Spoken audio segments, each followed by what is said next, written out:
할렐루야. 네, 또 이렇게 대지를 촉촉하게 적시는 비가 내리는 이 새벽에 나오신 여러분께 하나님께서 성령의 단비를 풍성하게 내려주실 줄로 믿습니다. 네, 최근 몇 년 사이에 우리 사회에서 강조되고 있는 키워드를 꼽아보자라고 한다면 바로 안전이라고 할 수 있을 것입니다. 3년 전에 있었던 세월호 사고를 비롯한 그런 크고 작은 인명사고의 원인이 무엇일까? 그런 반성이 있는 가운데 우리가 좀 안전보다는 효율을 추구하고 좀 바르게 하는 것보다는 빠르게 하는 것을 너무 중시했던 것이 아닌가, 그런 풍조 때문에 그런 크고 작은 사고가 일어난 것은 아닌가, 그런 반성이 지금 좀 모든 국민들 마음에 있다라는 것이죠. 그래서 그런지 어린아이들이 즐겨보는 교육방송 채널에도 그렇게 안전과 관련된 교육 프로그램들이 아주 적잖게 나오고 있습니다. 저희 아이가 즐겨보는 한 애니메이션을 보니까 아예 주제가 이제 소방 안전, 전기 안전, 각종 안전사고 예방 이런 걸 주제로 하는 아예 그런 프로그램이 있고, 또 그러면서도 주제는 그렇게 안전인데도 딱딱하지 않고 아주 재미있게 만들었더라고요. 그래서 아이들이 그냥 웃으면서 그 프로그램을 보기만 해도 이제 실생활에서 그런 상황을 맞닥뜨렸을 때 그 사고를 대비하는 교육적인 효과를 거둘 수 있도록 프로그램이 아주 잘 만들어져 있었습니다. 이제 제가 아이와 함께 그 프로그램을 보면서 가장 좀 인상 깊었던 주제가 여러 가지 안전사고 예방이 있지만 유괴 방지에 대한 그런 주제였습니다. 이제 부모 입장에서 아이들을 교육할 때 그냥 낯선 사람 쫓아가면 안 된다 이렇게만 좀 막연하게 가르칠 수밖에 없는데, 그 애니메이션에서는 아주 꼼꼼하게 잘 가르치고 있었습니다. 이제 여러 사람들이 등장을 하거든요. 맛있는 걸 사준다는 사람 나오고, 또 재미있는 게임 같이 하자고 꼬시는 사람 나오고요. 또 내가 엄마 친구다라고 말하면서 엄마가 너 데리고 오라고 했어 이렇게 또 꼬시는 사람도 나옵니다. 그때마다 주인공은 어떻게 말하게 되어 있느냐? 안 돼요! 싫어요! 이렇게 크게 외치라고 되어 있습니다. 그래서 저희 아이도 그 영상을 보면서 얼마나 크고 까랑까랑하게 안 돼요! 싫어요! 이렇게 하는지 모릅니다. 그래서 이제 좀 물론 불안한 세상이지만 안심이 좀 된다 그런 생각이 들었습니다. 또 이제 그 애니메이션에서 인상 깊었던 것이 그렇게 이제 유괴 범죄를 저지르려고 하는 그런 사람들을 이제 흉악하거나 특이하게 그린 것이 아니라 아주 평범하면서 친근한 외모로 표현을 했다는 것이죠. 그래서 겉모습만 보고 따라가서는 절대 안 된다는 것을 아주 아이들에게 잘 짚어주고 있었습니다. 이제 실제로도 흉악 범죄를 저지르는 사람들의 외모가 흉악하지만은 않다라는 게 우리도 잘 알고 있지 않습니까? 그래서 아이와 함께 그 애니메이션을 보면서 참 교육방송에서 좋은 프로그램을 만들었구나 하는 생각과 동시에 이게 또 어린 아이들에게만 해당되는 내용은 아니겠구나 하는 생각이 들었습니다. 특히 우리 신앙인들은 광명의 천사로 사탄이 위장을 한다고 말씀이 되어 있지 않습니까? 그 광명의 천사로 위장한 사탄이 우리들을 각종 감언이설로 꿰어낼 때 안 돼요! 싫어요! 우리들도 이렇게 해야 되지 않겠나, 그런 생각이 들었습니다. 너에게 더 높은 소득을 보장해 줄게, 더 안정된 직장을 줄게, 더 안락한 집과 또 너의 자녀들의 성공을 내가 보장해 줄게.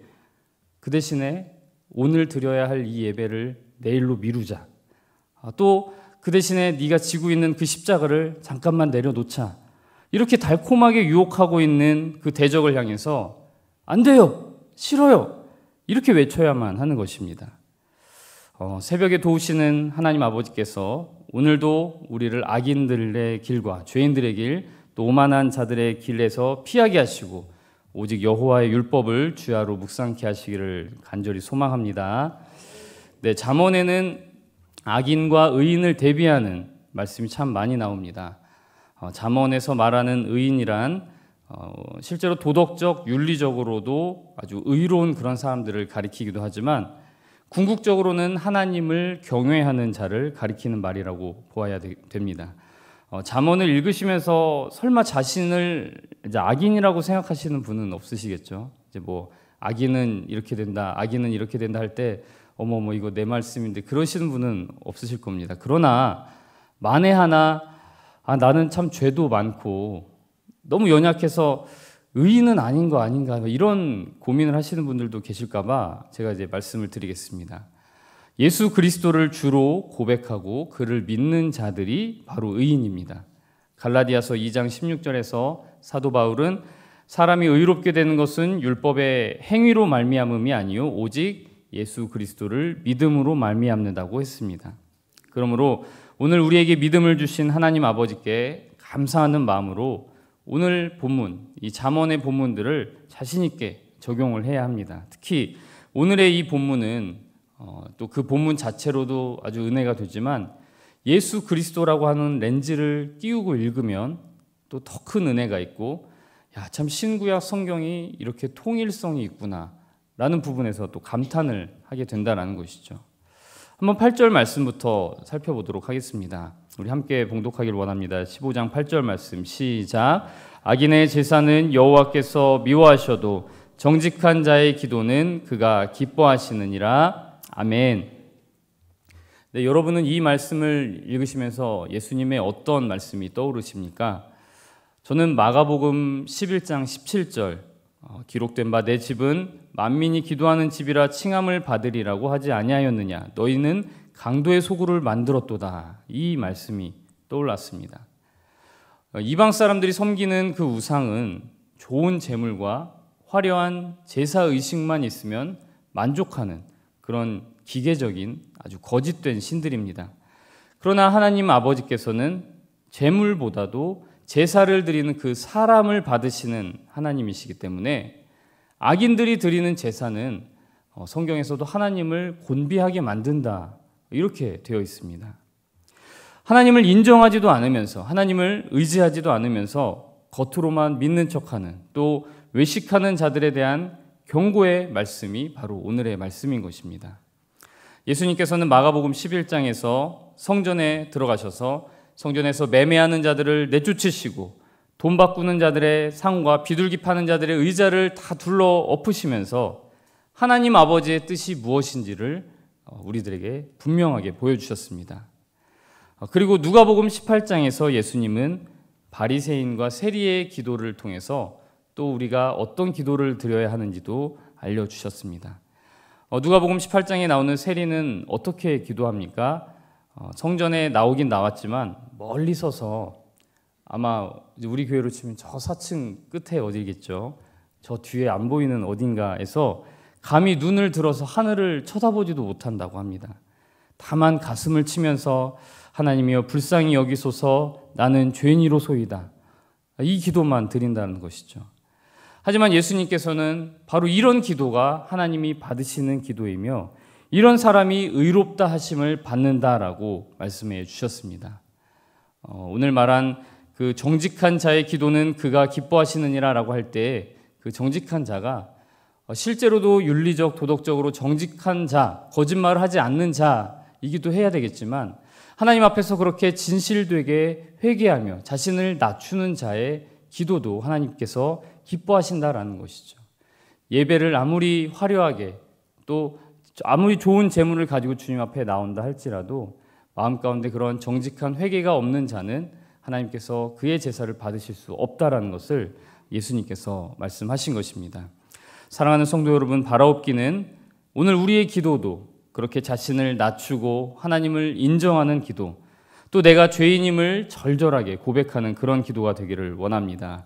자신을 낮추는 자를 하나님이 높이시고 또한 그를 기쁘게 받아주실 줄로 믿습니다. 네, 이제 9절 말씀 또 살펴봅니다. 우리 한번 또 9절 말씀도 함께 봉독하길 원합니다. 9절 말씀 시작. 악인의 길은 여호와께서 미워하셔도 공의를 따라가는 자는 그가 사랑하시느니라. 아멘. 네, 이 말씀은 요한복음 14장 6절 말씀, 예수님께서 하신 그 말씀을 떠올리게 해줍니다. 예수께서 이르시되 내가 곧 길이요 진리요 생명이니 나로 말미암지 않고는 아버지께로 올 자가 없느니라. 아멘. 하나님께서 미워하시는 길, 그 악인의 길은 어떤 길이냐? 그 길은 보기에 그렇게 막 험난해 보이는 그런 길이 아니다라는 것이죠. 하나님께서 미워하시는 길은 예수 그리스도 없는 성공의 길, 십자가가 없는 형통의 길을 말하는 것입니다. 하나님 아버지께서 독생자를 아낌없이 주시기까지 우리를 사랑하신 그 사랑의 증거가 바로 예수 그리스도인데, 그 예수 그리스도를 받아들이지 않으면 어떠한 은혜도 은혜가 될 수 없다라는 것입니다. 성경에 여러 제국들이 등장합니다. 애굽, 아수르, 바벨론, 바사, 헬라, 로마와 같은 그런 아주 거대한 제국들, 각기 짧게는 수십 년간 또는 수백 년 동안 세계를 제패하고 위세를 떨치던 그런 제국들이었습니다. 그 당시에는 영원히 멸망할 것 같지 않았던 그러한 나라들, 하지만 모두 한순간에 무너지고 말았던 것을 우리가 기억해야 합니다. 오직 예수 그리스도와 하나님 아버지의 그 나라만이 영원한 줄로 믿습니다. 오늘도 수많은 사람들이 성공의 길인 줄 알고 따라가는 그 길이 있습니다. 그런데 그 길은 우리 그리스도인들이 걸어가는 십자가의 길과는 아주 많이 다른 길입니다. 그 사람들은 그리스도인들을 어리석다라고 조롱하면서 바벨탑을 짓고 사상 누각을 짓고 있지만, 우리들은 그 길을 부러워해서는 안 된다는 것이죠. 그래서 오늘 10절 말씀에서도 도를 배반하는 자는 엄한 징계를 받을 것이요 견책을 싫어하는 자는 죽을 것이다, 이렇게 말하고 있는 것입니다. 현실에서는 악인이 잘 되는 것 같아 보입니다. 그래서 십자가의 길을 떠나고 싶어하는 그런 유혹을 받을 때가 참 많이 있습니다. 하지만 그러한 현실에서도 십자가의 길을 떠나서는 안 된다라는 것을 말씀하시는 것입니다. 도를 배반하는 자는 엄한 징계와 심지어는 죽음까지도 그를 따를 수밖에 없다고, 그것이 하나님이 그를 찾아가서 그를 죽이시는 것이 아니라 자연스럽게 십자가의 길을 떠나는 자들에게는 엄한 징계와 또 죽음이 그를 따라오게 된다라는 것을 이야기하고 계신 것입니다. 우리가 살기 위해서는, 우리가 영원한 생명을 누리기 위해서는 오직 그 십자가의 길, 힘들어 보이고 어려워 보인다 할지라도 그 십자가의 길을 떠나서는 하나님의 은혜가 임하지 않는다는 것을 오늘 이 잠언의 말씀에서도 말씀하고 계신 것입니다. 예수 그리스도께서는 이 땅에 교회를 세우고 예수님의 사역을 다 위임해 주셨습니다. 그 교회를 떠나서는 안 된다라는 말씀입니다. 도를 배반해서는 안 되고 견책을 싫어해서는 안 된다라는 것이 바로 오늘날 우리에게는 교회 가운데서 이 자리를 잘 지키고 교회 안에서 충성할 것을 말씀하시는 것입니다. 주님께서 겟세마네 동산에서 그 땀방울이 핏방울이 되도록 간절히 기도하시면서도 나의 원대로 마시옵고 아버지의 원대로 하옵소서, 그렇게 하셨던 것처럼 우리도 우리의 자아를 죽이고 주님의 교회와 또 성도들을 사랑하는 저와 여러분이 되시기를 간절히 원합니다. 네, 마지막 11절 말씀입니다. 우리 함께 봉독하겠습니다. 11절 시작. 스올과 아바돈도 여호와의 앞에 드러나거든 하물며 사람의 마음이리요. 아멘. 네, 개역 한글판 성경에서는 이 스올과 아바돈을 음부와 유명이라고 번역했습니다. 우리나라 말로 저승 이런 곳과 가까운 그런 단어이죠. 그래서 이 스올은 성경 여러 곳을 찾아보면 이제 지하에 있구나, 음부라는 말, 지하에 있고 또 흑암으로 가득 차 있고 죽은 자들이 함께 모여 있는 곳이구나, 이걸 우리가 알 수 있습니다. 또 아바돈이라고 하는 것은 파멸의 장소, 심연, 몸이 죽은 후에 썩는 곳, 그런 곳이 바로 아바돈이라고 할 수 있습니다. 아무리 지혜로운 인간이라 할지라도 죽기 전에는 스올이나 아바돈을 볼 수도 없고 갈 수도 없겠지요. 하지만 오늘 본문에서는 그런 스올과 아바돈이라 할지라도 여호와 앞에서는 다 드러난다라고 말하고 있습니다. 마찬가지로 우리 속담에도 10길 물속은 알아도 한 길 사람 속은 모른다라고 하지 않습니까? 우리는 남의 속은 물론이고 심지어 자기 속도 모를 때가 참 많습니다. 사람의 마음을, 우리의 생각을 자기 스스로의 것도 잘 알 수가 없다라는 것이죠. 하지만 하나님 앞에서는 스올과 아바돈조차도 드러나듯이 사람의 마음도 환히 드러난다라는 것을 이야기하고 있습니다. 잠언 21장 2절 말씀에서도 사람의 행위가 자기 보기에는 모두 정직하여도 여호와는 마음을 감찰하시느니라, 그렇게 말씀하고 있습니다. 결국 마음을 감찰하시는 하나님께서 오늘 읽은 15장 8절에서 11절까지의 그 모든 말씀이 우리 삶 가운데 어떻게 이루어지는지 감찰하고 계시다라는 것을 우리에게 알려주고 있는 것입니다. 마음을 감찰하시는 하나님께서 우리의 그 신앙생활이 사람에게 보이기 위한 종교 생활에 불과한 것인지 아니면 진정한 주님 앞에서의 신앙생활인지를 판단하신다. 또 우리가 악인들의 길과 십자가의 길 사이에서 갈팡질팡하고 있는지 아니면 묵묵히 새벽제단을 쌓으며 십자가의 길을 걸어가고 있는지를 하나님께서 알고 계시다. 속일 수가 없다. 이것을 알려주고 있는 것입니다. 이 말씀을 읽으면 어떻습니까? 참 하나님 마음을 속일 수 없구나. 정말 하나님 앞에 내 모든 것이 드러나 있구나. 어떻게 해야 좋을까? 나는 십자가의 길과 또 그 악인들의 길 사이에서 늘 갈팡질팡하는데 어떻게 하면 좋을까? 하지만 예수님께서는 우리의 연약함을 그 누구보다도 잘 알고 계십니다. 그렇기 때문에 오늘도 우리는 미쁘시고 의로우사 우리 죄를 사하시며 또 우리를 모든 불의에서 깨끗하게 하시는 하나님께 우리의 죄를 자백하고 도우심을 구해야 하는 것입니다. 생명으로 인도하는 문은 그 문이 좁고 길이 협착하여 찾는 자가 적다라고 하였습니다. 하지만 보혜사 성령님께서 오늘도 우리를 도와주시고 오늘 이렇게 풍성한 피로 대지를 적시신 것처럼 우리의 영혼도 적시고 또 그 생명의 길로 걸어갈 수 있도록 도와주실 줄로 믿습니다. 기도하겠습니다. 거룩하신 하나님 아버지 감사합니다. 늘 악인들의 길이 아니요 정말로 십자가의 그 길을 걸어가도록 우리를 도우시는 하나님 아버지, 오늘도 우리가 우리를 낮추고 하나님을 인정하며 하나님 아버지의 도우심 따라서 그 십자가의 길, 또 교회를 사랑하는 길을 걸어갈 수 있도록 도와주시옵소서. 이 세상 사람들의 성공의 길을 부러워하지 않게 하여 주시고 늘 우리를 꾀는 그 우리의 대적에게 우리가 안 된다고 단호하게 말할 수 있도록 오늘 하루도 함께하여 주시옵소서. 감사드리며 예수님의 이름으로 기도드립니다. 아멘.